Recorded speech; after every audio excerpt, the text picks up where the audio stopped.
우리 좌우에 계신 분들과 이렇게 인사하면 좋겠습니다. 당신의 마지막이라고 한다면, 인생의 마지막이라고 하면 어떤 인사를 하시겠습니까? 아, 너무 너무 그런가요? 여러분, 만약에 예, 모르겠습니다. 알아서 질문. 뭐 마지막 하면 우리는 별로 이렇게 그렇죠. 네. 아, 그, 네, 뭐 만약에 인생의 마지막이다. 그런다면은 사람들에게 제가 오늘 여기 설교가 마지막이에요. 그럼 무슨 말씀을 전할 것인가? 뭐 이런 질문이겠죠. 그렇다고 제가 마지막이라는 게 아니라, 네, 그런 거죠. 이 브로니 웨어라고 하는 이 호주 출신의 이 호스피스 간호사가 있습니다. 그녀가 쓴 책이 뭐냐면 그 오랜 시간 동안 그 임종을 호스피스 병동이니까 임종을 다 맞이하는 사람들을 오랫동안 보면서 그 김종을 앞둔 환자들의 가장 큰 5가지 후회라는 책을 썼습니다. 2012년도에 썼는데 그 내용이 뭐냐면, 그러니까 마지막에 그 사람들의 모습을 보니까 후회한다는 거예요. 5가지를 크게 후회했는데 나 자신의 삶을 살지 못한 것. 대부분의 환자들이 이루지 못한 꿈에 대해서 이야기했다고 합니다. 많은 이들이 다른 사람의 기대에 맞추어서 살다 보니까 자신의 진정한 꿈을 포기했다라고 후회를 했고요. 또 두 번째는 너무 많이 일한 거. 이거는 특별히 남성 환자들이 그랬다고 하는데 가족과 보낼 수 있었던 시간을 놓친 것을 크게 후회했다고 하고, 또 자녀들의 성장기를 함께하지 못한 것을 안타까워 했다고 합니다. 또 세 번째는 감정을 솔직히 표현하지 못한 것을 후회했다고 합니다. 많은 이들이 평화로운 관계를 위해서 감정을 억누르며 살았고, 이로 인해서 쓰라린 감정을 안고 살았다라고 얘기합니다. 또 네 번째는 친구들과의 관계를 더 잘 유지하지 못한 것을 후회했다고 해요. 오랜 친구들을 잃어버린 것에 대한 깊은 후회를 표현했고, 바쁜 일상 속에서 우정을 소홀히 한 것을 후회했다고 합니다. 또 마지막으로는 더 행복하게 살지 못한 것. 마지막에 깨달은 게 행복은 선택이구나라는 것을 너무 늦게 깨달았다라고 합니다. 익숙한 패턴과 습관에 갇혀서 변화를 두려워한 나머지 행복을 선택하지 못했다는 것을 후회했다고 이야기합니다. 지금 이 호스피스 간호사의 말을 따르면 많은 사람들이 자신의 그 마지막에 어떤 말을 하냐면 후회를 한다는 거예요. 평생을 최선을 다하면서 살았음에도 불구하고 그때 후회하며 아쉬워했다라고 하는 것이죠. 저와 여러분은 정말 후회하면서 생을 마감하지 않기를 축복합니다.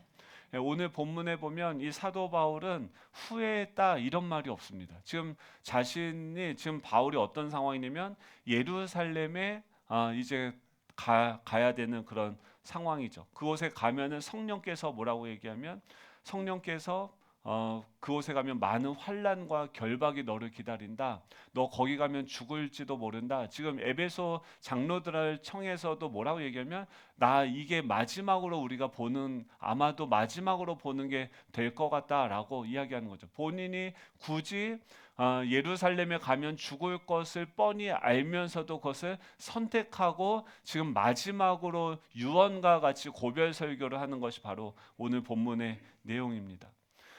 이 첫 번째로 이 바울의 이 설교를 통해서 어떻게 하면 바울은요 지금 자기는 자기 인생에 후회가 없다는 거예요.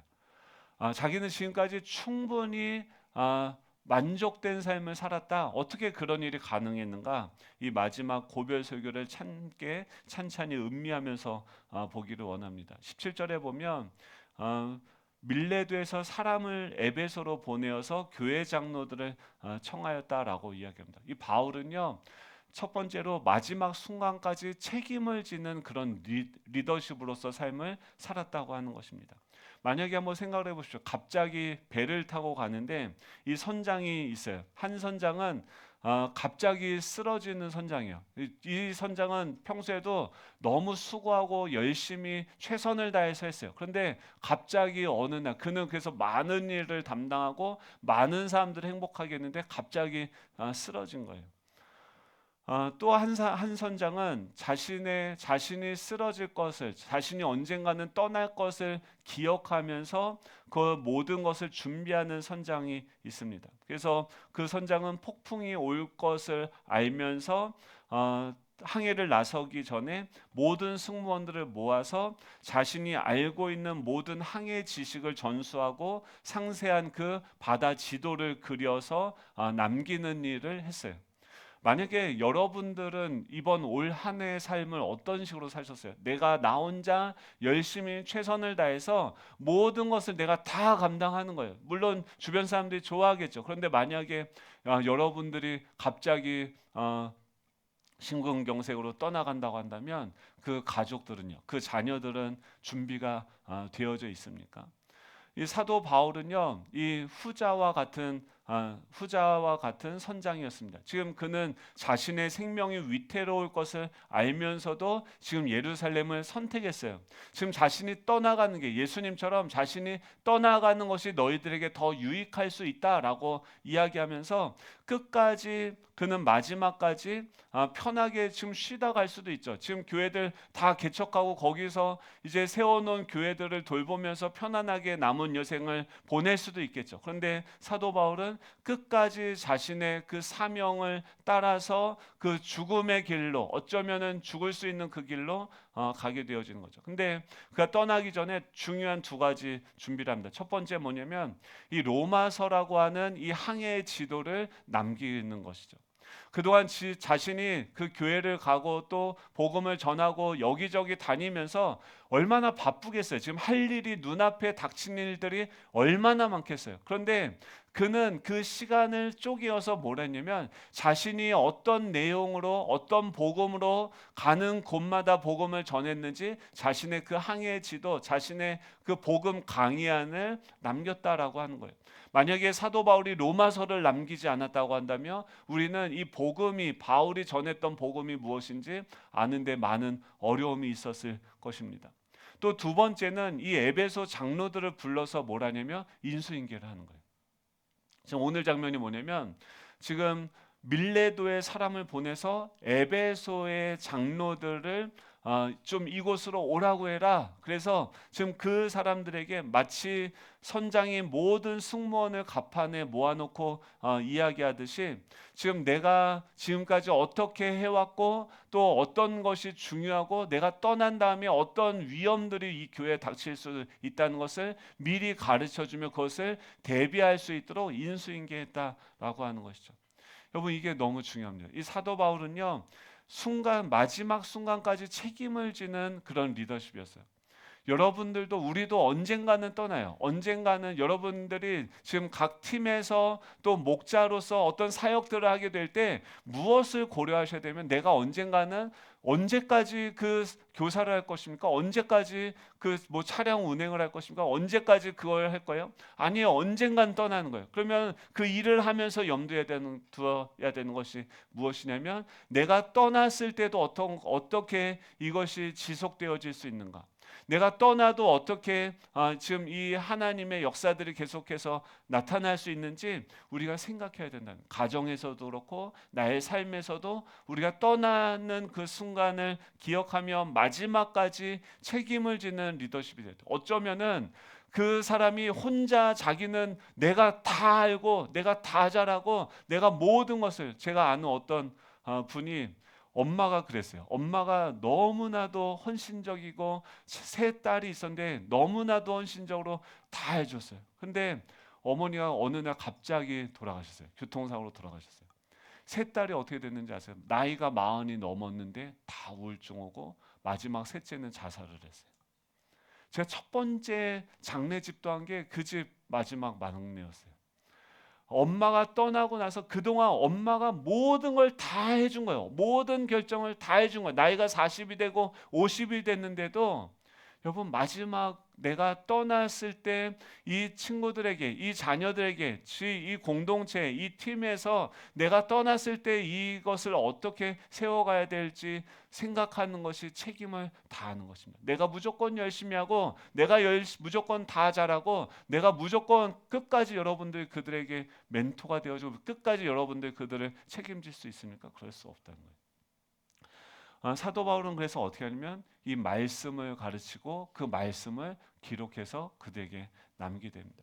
또 두 번째로 바울은요, 이 글만 남기고 말만 하는 사람이 아니라 삶으로 모범을 보여주는 리더였습니다. 그들에게 이 로마서와 또 이 권면을 하면서도 18절에 뭐라고 얘기하면, 내가 아시아에 들어온 첫날부터 지금까지 내가 항상 여러분 가운데서 어떻게 말했는지, 내가 어떻게 썼는지 이렇게 얘기하지 않아요. 지금 뭐라고 합니까? 어떻게 행하였는지 여러분들도 아는 바입니다 라고 얘기해요.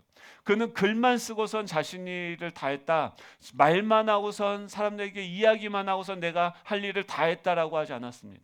그 전한 말대로 글대로 사람을 살면서 그의 삶을 통해서 모범으로 보여주는 그런 리더십이었습니다.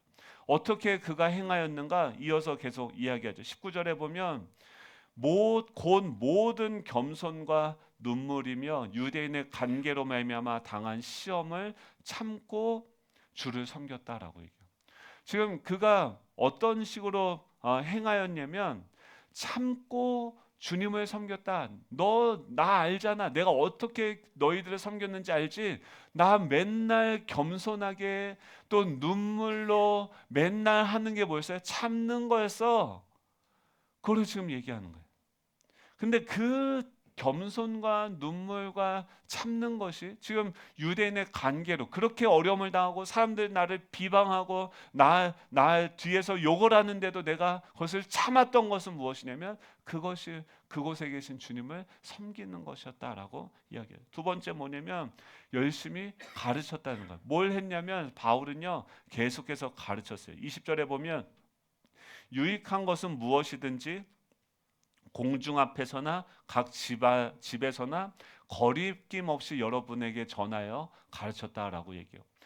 공적인 영역에서 거리에서도 가르쳤고요. 각 집에서 사적인 영역에서도 지금 제가 이렇게 설교를 하듯이 공적으로도 가르치고 또 신방을 하면서 상담을 하면서 사적으로도 계속해서 또 전화기를 붙들면서 그의 어떤 상황에 대해서 계속해서 가르치는 것, 그리고 가르칠 때 거리낌 없이 나의 어떤 이익과 유익을 위해서 가르친 것이 아니라 정말 그 사람을 살리고 세우기 위해서 거리낌 없이 가르쳤다는 거예요. 할 말 다 했다는 거예요. 또 21절에 뭐냐면 유대인과 헬라인들 사람을 차별하지 않고 동일하게 복음을 전했다라고 얘기해요. 저 사람은 뭔가 잘 가르치면은 헌금도 많이 할 것 같고 교회도 많이 할 것 같아서 그 사람한테는 더 힘을 쓰고, 어떤 사람은 저 사람은 가르치고 도와줘도 뭔가 나한테 도움이 안 될 것 같아. 그러면서 차별한 것이 아니라 모든 사람에게 동일하게 사람을 차별하지 않고 복음을 전했다는 거예요. 모든 사람이 복음이 필요하니까요. 또 세 번째로 사명을 위해서 자신의 생명도 아끼지 않았다. 목숨 걸고 사역을 했다라고 하는 것입니다. 22절에 보면 같이 22절 23절 읽어볼까요? 시작. 보라 이제 나는 성령에 매어 예루살렘으로 가는데 각 성에서 아이고 지금까지 이렇게 열심히 사역을 했는데 지금 뭐라고 합니까? 예루살렘이 어렵다고 하니까 지금 3차 그 전도 여행을 하면서 헌금을 모아가지고 굳이 또 그 예루살렘으로 가겠다는 거예요. 다른 사람 보내도 되지 않겠습니까? 근데 지금 바울이요 그곳에 가서 지금 자신이 어떻게 그 교회들을 세워갔는지, 또 하나님께서 행하신 일들, 또 그 예루살렘 교회들에게 각 그 도시의 대표들, 이방인들의 대표들을 다 모아서 함께 그곳에 가서 우리가 그리스도 복음으로 이렇게 하나 되어졌다, 한 가족이 되어졌다, 이것을 전하려고 간다고 하는 거죠. 근데 성령이 뭐라고 해요? 거기서 무슨 일을 당하는지 알지 못한다. 그 성령이 내게 증언하여서 결박과 환난이 나를 기다린다고. 지금 성령께서 너 거기 가면 죽을 수 있어, 거기 가면 너 묶일 거야, 환난이 당할 거야, 너 거기서 두드려 맞을 거야. 지금 그동안 당했던 모든 아픔들, 트라우마들이 다 올라오지 않겠습니까? 근데 사도 바울은 뭐예요? 굳이 또 성령에 매여서 그 선택을 하는 거예요. 예수님이 마치 십자가를 선택하신 것처럼 바울은 그 길을 갔다는 거예요. 그러면서 뭐라고 얘기하냐면 24절에 보면 내가 달려갈 길과 주 예수께 받은 사명. 지금 내가 달려갈 길이 뭐고 주 예수께 받은 사명이 무엇입니까? 곧 하나님의 은혜의 복음을 증언하는 일을 마치려 하면은 나의 생명조차 조금도 귀한 것으로 여기지 아니하노라라고 얘기해요. 자신이 받은 그 자신이 지금 달려가는 길, 또 받은 사명은 뭐냐면 하나님의 은혜의 복음을 증언하는 것이었다. 지금 바울은요 자신의 생명보다 하나님의 주 예수님께 받은 사명을 더 귀히 여긴 거죠. 그러면서 25절에 뭐라고 하냐면 이제는 여러분이 다 내 얼굴을 다시 보지 못할 줄을 아노라. 이제 글로 가면 우리 이제 영원히 빠이빠이 이제 못 봅니다. 근데 나 거기 가야겠습니다라고 얘기하는 거죠.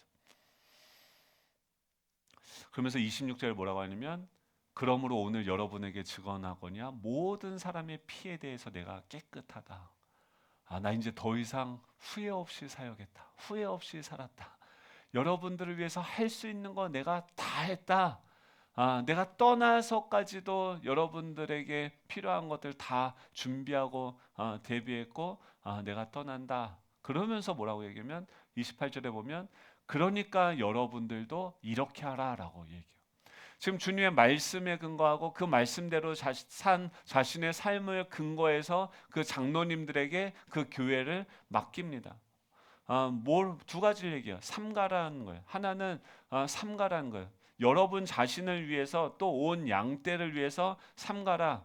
성령이 그들 가운데서 여러분들을 감독자로 삼았다. 지금 바울이요 에베소 장로님들의 신앙생활한 지 얼마나 됐을까요? 3년 넘지 않았어요. 복음을 알고 이게 우리가 생각하는 뭐 완전한 뭐 나중에 뭐 이게 아니에요. 지금 몇 년 되지 않았는데 지금 사도 바울이 그분들에게 지금 하나님이 여러분을 감독자로 삼았고 하나님이 자신의 피로 사신 그 교회를 여러분들에게 보살피게 하셨다라고 여러분들 스스로를 삼가면서 그 교회를 보살피십시오라고 권면하는 거죠. 그리고 왜 그래야 되냐면 29절에 내가 떠난 다음에 사나운 이리가 여러분들에게 들어올 거고 또 여러분들 중에서도 제자들을 끌어서 자기를 따르게 하려고 밖에서도 시험이 올 거고 안에서도 또 공격들이 있을 것이다 라는 것을 내가 알기 때문에 그러므로 여러분들이 일깨어 내가 3년 동안 밤낮 쉬지 않고 눈물로 각사함을 훈계하던 것을 기억하라 라고 이야기하는 거죠. 제가 여기까지 이제 막 준비하면서 바울의 이 설교예요. 여러분 마지막 순간까지 책임을 다하는 리더십이 되십시오. 왜 아멘 안 하십니까? 아멘이시죠? 또 여러분 글만 쓰고 말만 하는 게 아니라 삶으로 모범을 보여주는 리더십이 되시길 축복합니다. 또 사명을 위해서 여러분의 목숨까지도 아끼지 말고 생명까지도 다 내어주는 그런 모든 성도님들 되시기를 축복합니다. 점점 소리가 약해지네. 근데 저도 이게 소리가 약해지더라고요. 그러면서 제가 월간 목회 다니면서 인터뷰를 뭐 한국의 지금 기라성과 같은 목사님들 인터뷰 많이 했는데 막 그런 얘기를 다 들어봐도 이렇게까지 하시는 분은 없는 것 같아요. 근데 어렸을 때는 지금도 어리지만 만약에 제가 30대 때라고 하면 이런 얘기를 들으면서 주 예수께 받은 사명을 가지고 내가 목숨까지 아니하고 달려가겠다 막 이러면 제 피가 끓었을 거예요. 지금 제 피가 끓을까요? 안 끓을까요? 네? 저 뭘로 보십니까? 끓습니다. 근데 어떤 생각이 그러면서 뒤에 33절에 보면 바울이 심지어 이렇게까지 말합니다. 내가 아무의 은이나 금이나 의복을 탐하지 아니하였고 여러분이 아는 바와 같이 이 손으로 나와 내 동행들이 쓰는 것을 충당하여 범사에 여러분에게 모본을 보여준 바와 같이 수고하여 약한 사람을 돕고, 또 주 예수께 친히 말씀하신 바 주는 것이 받는 것보다 복이 있다 하심을 기억하여. 지금 사도 바울이 어떤 식으로 잘못된 예를 남겼냐면, 사역을 하면서 사례도 안 받고 자비량으로 그렇게 밤낮 사역을 하면서도 자기 쓸 거랑 또 자기 동역자들 쓸 거는 밤낮 자기가 또 거기다 일까지. 와, 전 설교하는 것도 이게 너무 힘들어 죽겠는데 거기다 일까지 하면서 자비량으로 막 요걸 또 쫓아가서 막 하려고 하는 목사들이 있는데, 막 그런 안 좋은 예를 남긴 거죠. 그러면서 제가 이걸 보면서 어떤 생각이 들었냐면, 솔직하게 이거예요. 바울이 장가를 안 갔으니까 그렇지.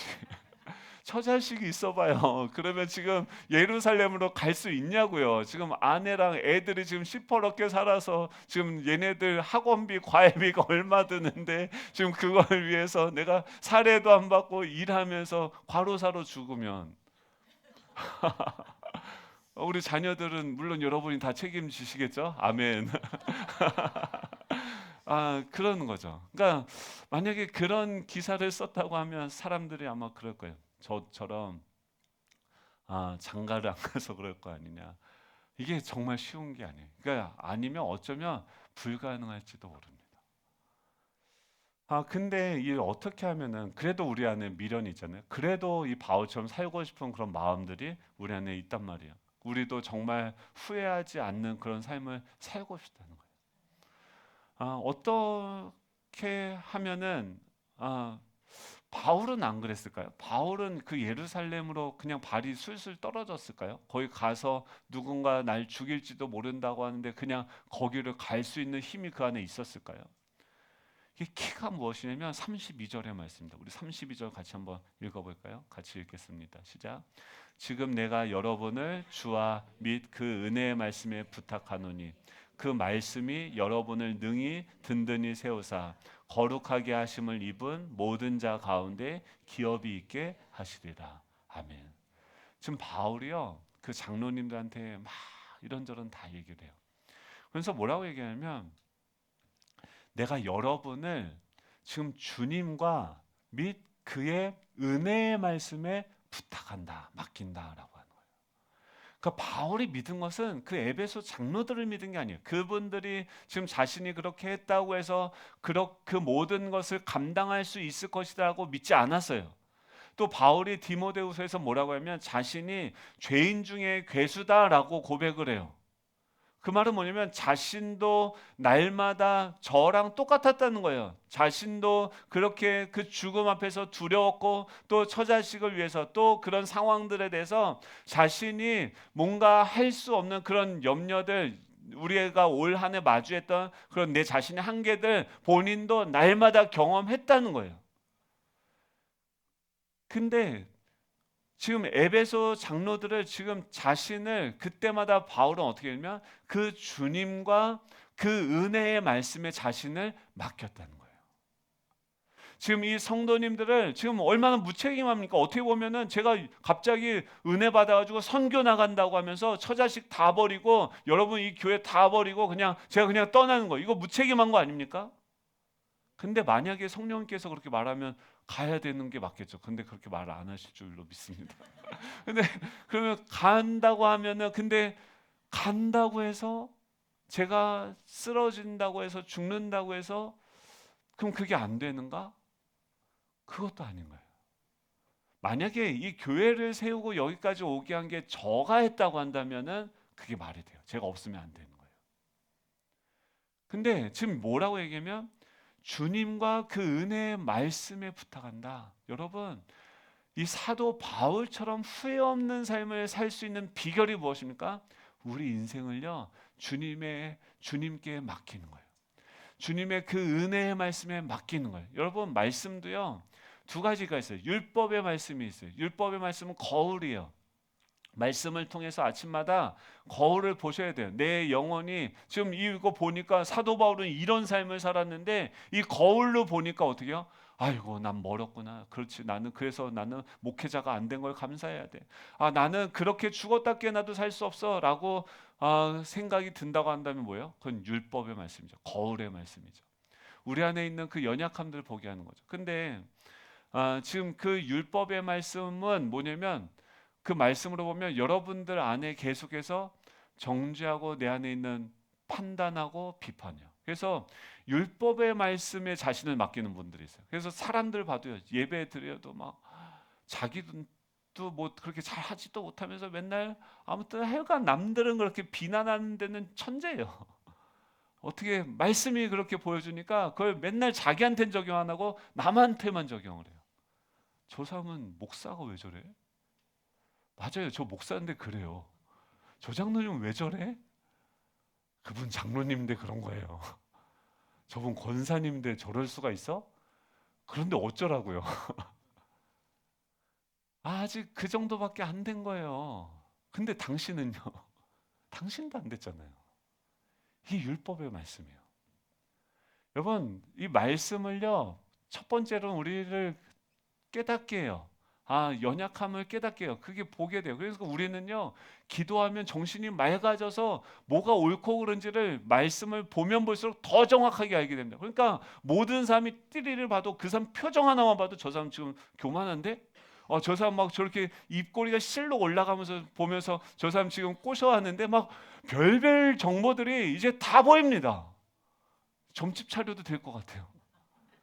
근데 그걸로 가시는 게 아니라, 그 율법의 말씀이 아니라 그런 우리인데, 그런 난데, 사도 바울이 뭐래요? 그 말씀으로 보니까 내가 죄인 중에 괴수인데, 근데 바울이 뭐라고 하냐면, 내가 죄인 중에 괴수인데 내가 그리스도 안에서 모든 것을 할 수 있다라고 얘기해요. 여러분들이 비난하는 그 목사, 그 장로, 그 권사, 그 집사, 여러분들 눈에 보기에는 부족해 보이고 뭔가 흠이 많아 보이는지 모르겠지만, 그럼에도 불구하고 그 삶을 통해서도요, 하나님은 모든 것을 하실 수 있는 줄 믿으시기 바랍니다. 이 말은 뭐냐면, 부족한 나를 통해서도 하나님 모든 거 하실 수 있다는 거예요. 그러니까 사도 바울이, 그게 은혜의 말씀이에요. 하나님이 그런 죄인이고 그런 연약한 우리인데, 은혜는 무엇이면 그런 우리를 위해서 예수님이 어떤 일을 하셨는가, 십자가에 죽으셨고 그 주님이 그의 의로서 지금 우리를 붙들고 있고, 그 장로님을, 그 집사님을, 그 권사님을, 그 목사를 지금 주님이 붙들고 주님이 그를 통해서 일하시는구나. 이게 복음이에요. 그리고 마침내 주님이 저 사람을 통해서 승리하실 거구나. 에베소 교회 장로님들 2년 3년밖에 안 됐는데 믿은 지 이제 그거밖에 안 되던 좋아지면 얼마나 많이 변했겠습니까? 아직도 비천하고 부족하겠죠. 근데 바울은요, 감히 믿는 거예요. 왜냐하면 하나님이 그들을 구원하셨고 하나님이 지금도 그곳에서 그들과 함께하고 계시기 때문에 하나님이 그들을 통해서 능히 하지 못할 일이 없으시다, 그것을 믿는 것입니다. 그 말씀에 그 사람들을 부탁하는 거예요. 여러분, 여러분 자신을, 여러분들의 가정과 여러분들의 자녀를 이 우리의 선하신 그 주님, 이 은혜의 말씀에 부탁할 수 있기를 축복합니다. 예, 그 말씀이 맡기면은, 그 주와 그 은혜의 말씀에 부탁하고 맡기면 그 말씀이 어떤 일을 합니까? 두 가지래요. 32절에 보면 그 말씀이 여러분들을 능히 든든히 세울 것이다. 여기서 세우다라고 하는 것은 집을 짓다, 집을 세우다라고 하는 거예요. 지금 주님이 지금 그 사람들의 삶에 하나하나 재료들을 가지고 그렇게 모난 돌과 같은데 그 돌들을 가지고서 그리스도가 거하시는 성전으로 지금 세워가신다. 능히 든든히 세워가신다. 막 불안하게도 아니고 능히, 하나님이 그 은혜의 말씀이 여러분들을 능히 든든히 세워가실 줄 믿으시기 바랍니다. 또 두 번째 뭐냐면, 그래서 거룩하심을 입은 모든 자 가운데 기업이 있게 되어지는 거예요. 지금 바울이 지금 이 얘기하고 싶은 거예요. 예루살렘에 가서 이 얘기하고 싶은 거예요. 나 죄인 중에 괴수와 같은 나를 통해서 하나님이 능히 든든히 세우셔서 이 기업들을 있게 하셨습니다. 이 교회들을, 이 사람들을 회심하고 에베소에서 나타난 그 놀라운 회심의 역사들을 주님이 이 부족한 죄인을 통해서 친히 하셨습니다. 능히 기업에 있게 하셨습니다. 이 얘기하고 싶어서 예루살렘 가는 거예요. 여러분, 올 한 해 여러분들의 삶을 어떻게 돌아보십니까? 늘 아쉬움이 있어요. 후회스러운 부분들이 있어요. 내 자신의 한계를 경험했다고 한다면 여러분 기뻐하십시오. 여러분들 성장하셨다는 거예요. 내 삶의 한계를 경험했다고 한다면 여러분 성장하셨다는 거예요. 그거 안 했다고 한다면 나의 한계를 경험하지 못했다. 회개하십시오. 성장 안 했다는 거예요. 가만히 있었다는 거예요. 날마다 우리는 한계를 봅니다. 날마다 내가 할 수 없는 일들을 합니다. 그게 뭐예요? 내가 자라가고 커지고 있다는 거예요. 근데 주님이 어떻게 하십니까? 우리를 능히 든든히 세워가시고 기업이 있게 하시는 거예요. 제가 이 말씀을 1:1 제자 양육할 때 마지막에 우리 저를 가르쳐줬던 그 집사님이 그 마치면서 저한테 이 말씀으로 권면해 주더라고요. 송범 형제, 내가 지금까지 잘 가르치고 했지만 뭐 그 집사님 언젠간 절 떠나겠죠. 언제까지 저한테 뭐 계속 함께 하시면서 뭐 멘토처럼 뭐 이렇게 챙겨주실 겁니까? 아니요. 그냥 그 뒤로 떠나가셨어요. 그때부터 양육을 막 하는데 잘 알지도 못하고 모르는데 책을 찾아보고 보면서 지금까지 왔는데 정말 그분 말씀대로 그 은혜의 말씀이 저를 능히 든든히 세우셨습니다. 하나님께 기도하면 지혜를 주셨고요. 난관이 있을 때 그것을 돌파할 수 있는 용기를 주셨고요. 그 예루살렘에 결박과 환란이 있다고 하는데도 주님이 그곳으로 가는 게 보이는 거예요. 그래서 주님 따라가는 거예요. 주님 따라가면 내가 갈 수 없는 길 갈 수 있습니다. 주님 따라가면 내가 사랑할 수 없는 사람들 품을 수 있습니다. 주님이 우리 가운데 거하고 계십니다. 여러분, 그 주님을 따라서 2025년도도 감히 기대와 소망할 수 있는 저와 여러분 되시기를 간절히 소망합니다. 우리 다 같이 일어나셔서 우리 찬양하기 원하는데요. 우리 올해 정말 많이 불렀던 찬양이죠. 비를 준비하신 주님, 우리 위대하신 그 주님 찬양하며 또 소망으로 2025년도 향해 나아가도록 하겠습니다.